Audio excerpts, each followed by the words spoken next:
Alright, let's not waste a single second, because the House of Combs is burning, and Katt Williams just walked into the smoke with a gas can. Yes, that Katt Williams, the one man in Hollywood who's never needed a studio or a script to tell the truth. This story is far from over. The trial is just getting started, and every day brings new revelations. If you want to stay informed and ahead of the headlines, make sure you hit that subscribe button. We're covering the courtroom, the fallout, and what this means for the future of hip-hop. Don't miss a beat. Subscribe now. The man who's been side-eyeing the entire entertainment industry since before it was trendy. The man who's been warning us for years that Diddy's parties weren't just parties. And now? He's spilling. In a new clip making the rounds, Katt is visibly calm, like someone who's already made peace with the backlash, as he rattles off what he's allegedly seen, heard, and walked away from. And when he speaks, you can practically hear publicists panicking in the background. Because this time, Katt didn't just throw jabs at Diddy. He widened the lens. He said, straight-faced, that this culture, the parties, the secrecy, the grooming, the manipulation, it's not limited to one man. Diddy might be the name on the court documents, but the guest lists? Those are about to become subpoenas. Let's talk about those guest lists. Because if you've been online for the last week, you've seen the whispers. You've seen the clips. You've seen the charts of who was where, who left early, who came back again. And at the top of those lists, the untouchables. Usher, J-Lo, Steve Harvey, Terrence Howard. Even Joe Rogan, yes, Joe Rogan, found himself name-dropped in fan theories and court documents chatter just for bringing up the topic. And it's getting messy. Because this isn't just about who danced at a party. It's about who knew what was happening in the private rooms. The after parties. The put your phone in the basket rooms. The don't look unless you want to leave vibes. And suddenly, everybody's memory is fuzzy. Oh, I didn't stay long. Oh, I didn't see anything. Oh, that wasn't the kind of night I attended. Right. So let's break it down, because the culture of plausible deniability is cracking, and the public? We're not stupid. We know what NDAs mean. We know what exclusive guest list really means. And we know that when Katt Williams tells you he left early because things got too weird, that means they were already weird to begin with. And what's most damning is that now Diddy himself might start naming names. That's right. According to courtroom insiders, whispers are circulating that Diddy's team is quietly discussing cooperation options. Translation: he's ready to sing like a canary if it helps him avoid life in prison. And if you think he's going to be the only name on the record when the trial starts, think again. Because when the feds get involved, they don't stop at one. They dig. They connect. They look at who was there, who paid who, and who disappeared quietly. And once Diddy realizes he's got no one left in his corner, he's going to throw people under the bus with receipts. Now here's where it gets surreal. Terrence Howard and Joe Rogan are reacting. Terrence, in a recent podcast segment, looked visibly uncomfortable when the topic came up. He didn't confirm anything, didn't deny either. But the silence? The hesitations? They spoke volumes. You can tell when someone knows more than they're saying. And Joe Rogan, of course, Mr. Unfiltered himself, brought the topic up during a recent episode. Is it just me, he asked, or is this whole thing starting to feel like a Hollywood black book being cracked open? He talked about how power protects itself, how predators hide behind fame, and how once one domino falls, you start seeing the whole pattern. And that's exactly what's happening. Because this isn't just a criminal trial. This is a public cleansing. And the people who kept their mouths shut for years, they're being forced to choose sides. Stand with the truth, or go down with the sinking ship. And the public is watching closely. Usher, once Diddy's mentee and housemate, is now being pulled into the narrative. People are dissecting old interviews. They're looking for quotes. They're analyzing his facial expressions when Diddy's name is brought up. Because everyone wants to know. What did he see when he was a teen living in that house? And more importantly, why hasn't he said more? Same with J.Lo. The internet hasn't forgotten the infamous club nights, the photos, the whispers. And now, with Diddy's name back in the headlines for all the worst reasons, people are scrubbing the archives. They want answers. They want accountability. But here's the thing. This case isn't just about exposing what Diddy did. It's about breaking the illusion that Hollywood's upper crust is untouchable. That fame grants immunity. That billionaires can silence victims indefinitely. Because those victims, they're talking. And they're not just talking to YouTubers or tabloids. They're talking to lawyers, federal investigators, grand juries. And they're naming names. Names that showed up to parties. Names that sent car services. Names that sponsored events. Names that helped coordinate travel. Names that facilitated the silence. So when Katt Williams goes on record and says, "This is just the beginning," you better believe him. Because he's not just throwing shade anymore. He's holding a mirror up to an entire industry, and what we're seeing in that reflection is rotten. And Diddy knows it. You can see it in the way his energy shifted since his first arraignment. Gone are the sunglasses, the smirks, the smug confidence. Now, he's sweating in court, counting jurors with his fingers, fumbling through legal statements, getting clowned by judges and laughed at by the jury pool. This is a man who thought he could buy silence forever, and now he can't even buy himself a good night's sleep. Because this isn't going away. This isn't a scandal. This is a reckoning. And the list of people who might be pulled down with him? It's growing by the hour. So buckle up. We're not just watching a trial. We're watching the unraveling of a Hollywood power structure. We're watching a man try to flip on his own empire. And we're watching celebrities realize that they might be next. So now let's talk about the thing that nobody wants to say out loud but everyone's thinking. How far does this go? Because we're not just watching a criminal trial or a celebrity flameout. We are watching a web unravel. And the more it unravels, the more we're seeing that it wasn't just about Diddy. It was about a whole circle of people who orbited around him, said nothing, benefited, and now? Now they're scrambling. Let's talk Steve Harvey. Yeah, the suit-wearing, motivational tweet posting, God-fearing Uncle Steve that half of daytime TV adores. His name started getting thrown into the mix not because of direct allegations, but because of proximity. That's what happens when you show up in the background of too many photos. When you host certain private events. When you're always around power, but suddenly silent when that power collapses. Why hasn't Steve Harvey said a word about Diddy? Why hasn't anyone asked him on air? Because that's the thing. The silence is its own answer. When the loudest people go dead quiet, you know they've been too close for comfort. Let's be honest. People don't go to Diddy's parties for the shrimp cocktails. They go because it's a passport to access. To be seen. To move up. And now that access is toxic. We're seeing A-listers hit full reputation lockdown mode. PR teams issuing blanket, no-comment guidelines. Old interviews being mass deleted from YouTube. Twitter accounts suddenly protected. Brand collaborations paused. Agents distancing themselves. Everyone is doing the Hollywood version of, "I don't know that man." Even Terrence Howard, who built a whole career on being intense and unpredictable, is suddenly choosing his words like he's walking through a minefield.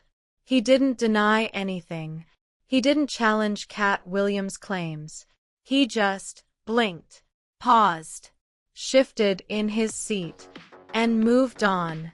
And if you're wondering what that means, let me spell it out. People know things. They're just not sure when, where, or how loud the truth is going to get. Because let's not forget, we haven't even started the trial yet. We're still in the pre-shockwave phase. jury selection, leaks, lawyers whispering about plea deals and sealed documents. And still, the panic in the air is real. You can see it in the way Hollywood's elite are avoiding each other at events.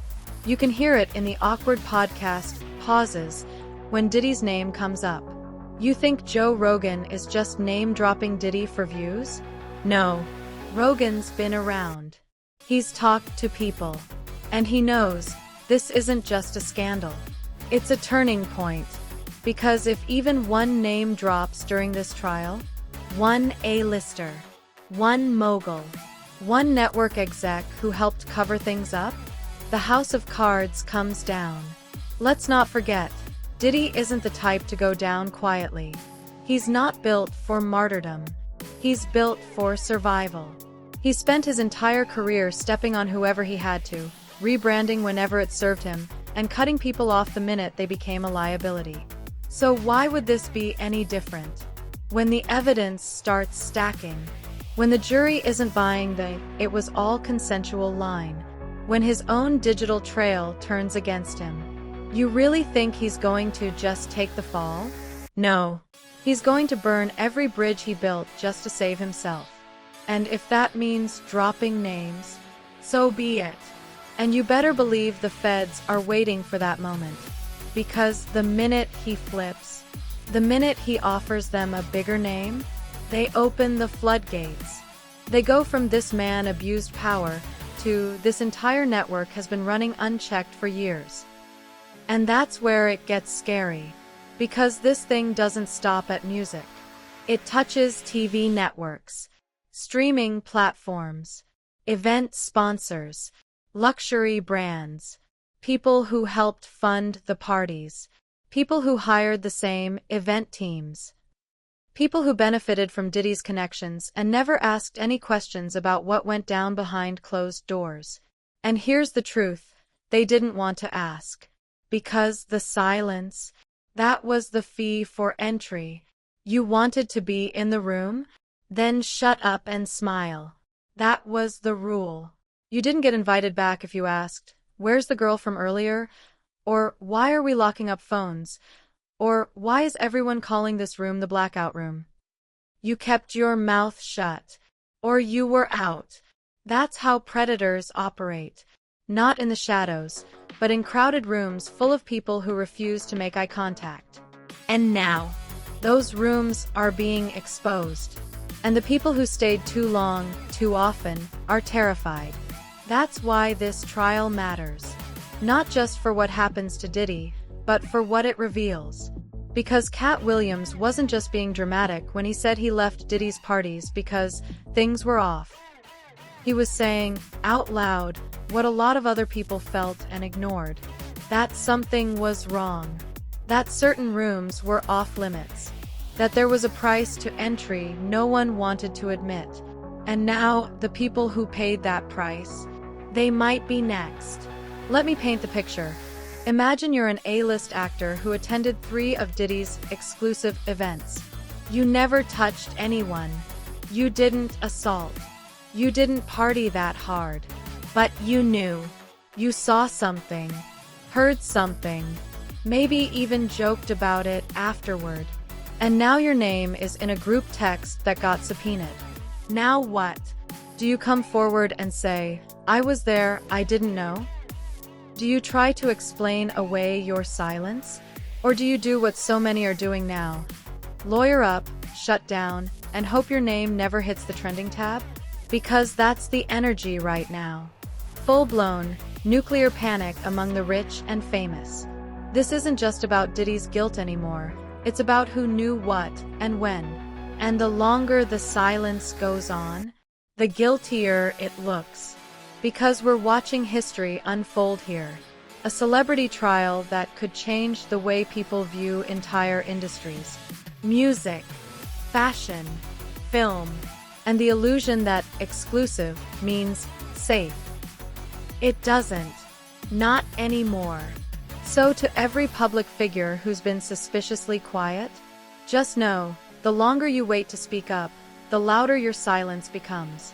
Because if Katt Williams, outspoken, controversial, wild-eyed Katt, is the only one with the guts to say what he saw, then the rest of y'all aren't just complicit. You're exposed.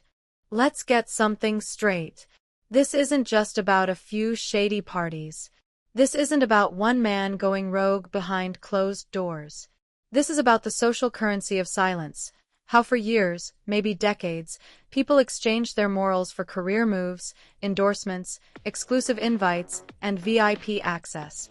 And now, that currency is collapsing. Because with every new whisper that Diddy might turn informant, with every signal that he's willing to pull others down with him, a quiet panic has started bubbling through the halls of power in Hollywood. You know what that panic looks like? Suddenly, people are pulling out of events. People are ghosting old friends. People are deleting old photos. Publicists are holding emergency reputation strategy meetings because being anywhere near Diddy in 2024 is career suicide. But here's the thing. They knew this day was coming. They knew, because it's not like Diddy's alleged behavior was a total secret. No, this was one of those open secrets that everyone danced around in stilettos and champagne bubbles, pretending that what they saw wasn't real, or worse, was just part of the lifestyle. And that right there, that's the rot. The idea that being rich and powerful gives you a different moral compass. That if you're famous enough, the lines blur. And that if you're lucky enough to be in the room, you don't ask how the room was built. Now those rooms are being subpoenaed. Because this trial, it's not just about criminal justice. It's about cultural exposure. The uncomfortable realization that the dream sold by the entertainment world, glamour, success, access, is often built on secrets, intimidation, and carefully controlled narratives. Let's talk about those narratives. Diddy crafted his myth like a fortress. The self-made mogul. The party king. The fashion-forward, business-savvy genius. The man who turned bad boy into a cultural empire. But what was behind the curtain? Allegedly, a revolving door of scared assistants, guests who didn't know what they were signing up for, and powerful men watching the chaos unfold and doing absolutely nothing. And that's what people are scared of now, not just being named, but being seen as someone who watched it happen. That's the new fear, exposure by omission. Think about the actors, the singers, the stylists, the influencers who partied at Diddy's homes, who walked through his halls, who saw girls crying in corners, or being hustled into backrooms, or walking out alone while everyone else kept dancing. Now imagine the prosecution gets a hold of texts from those nights. A group chat where someone jokes about how wild the party got. A message saying, "Don't post anything, phones got taken." A blurry photo that shows a familiar face standing just outside the frame of a lawsuit. Boom. Now you're not a bystander. You're a witness. And Hollywood knows it. That's why you're seeing this weird collective silence right now. People aren't just afraid of being accused, they're afraid of being seen. As part of the circle. As part of the culture that propped him up. Because what happens when that culture starts collapsing? What happens when every person who ever co-hosted a Diddy party gets asked, "What did you know?" What happens when brands start scrubbing their influencer rosters? What happens when suddenly you're the one being called to testify?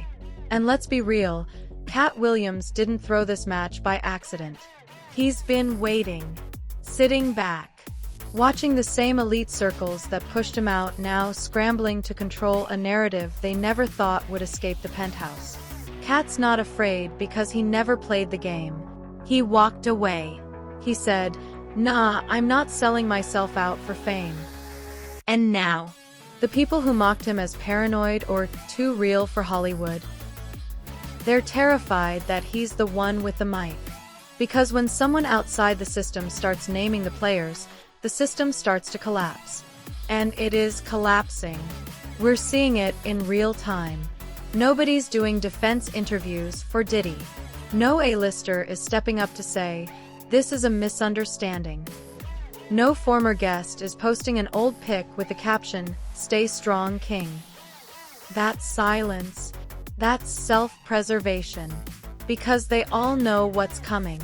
Depositions, subpoenas, cross-examinations, federal audio leaks, text messages from 2015 that suddenly aren't so funny. This is the moment when fame becomes a liability. When your proximity to power stops helping your brand and starts putting you in legal crosshairs. And for some of these people, it's already too late. Because the prosecutors aren't stupid. They know what they're doing. They're building the stage. They're setting the narrative. Diddy didn't act alone. He was protected, enabled. He created a culture that allowed him to operate freely. And once they prove that, they can go after everyone who helped maintain that culture. Think about that. This trial could trigger a legal domino effect bigger than anything we've seen since #MeToo. But this time, it's not just producers and execs. It's artists. It's collaborators. It's the It Girls of 2012 who co-hosted parties. It's the ANRS who scouted the performers. It's the influencers who took the brand deals and looked the other way. It's the whole ecosystem. And the minute Diddy realizes he can't win, he's going to blow the lid off everything. Because survival doesn't come with loyalty. And loyalty in this game has an expiration date. So now the question isn't, will this trial expose Diddy? It's, who's going to be standing when the smoke clears? Because the feds aren't just after one guilty verdict. They're after an entire system of power, silence, and abuse. And they've just cracked the gates wide open. This is the part of the movie where the hero dies, the villain starts monologuing, and the audience realizes the plot was darker than they ever imagined. So if you're one of those celebrities keeping quiet, hoping your name doesn't come up, time's ticking. Because the moment the testimonies start rolling in, the moment those redacted names become public, the moment Diddy decides he has nothing left to lose, it's over. And the public, they're watching, they're listening, and they're not going to forget who stayed quiet when it mattered most. Let's talk about the people closest to Diddy, the ones who aren't in the tabloids, who aren't getting tagged in court documents, but who are absolutely shaking behind the scenes. His advisors, his old label mates, his party regulars, his legal safety net of handlers and yes men who once believed that money, fame, and intimidation could erase any mess. Because here's the thing, the empire doesn't fall all at once. It crumbles first at the edges where the cracks form, and right now those edges are bleeding. People are jumping ship. Quietly, behind closed doors. Lawyers are being dropped. PR firms are handing off statements like hot potatoes. Even people who once benefited from proximity to Diddy are suddenly describing him as intense, private, or worse, difficult to be around. Oh, really? Now he was difficult. No. He was powerful. And they liked that.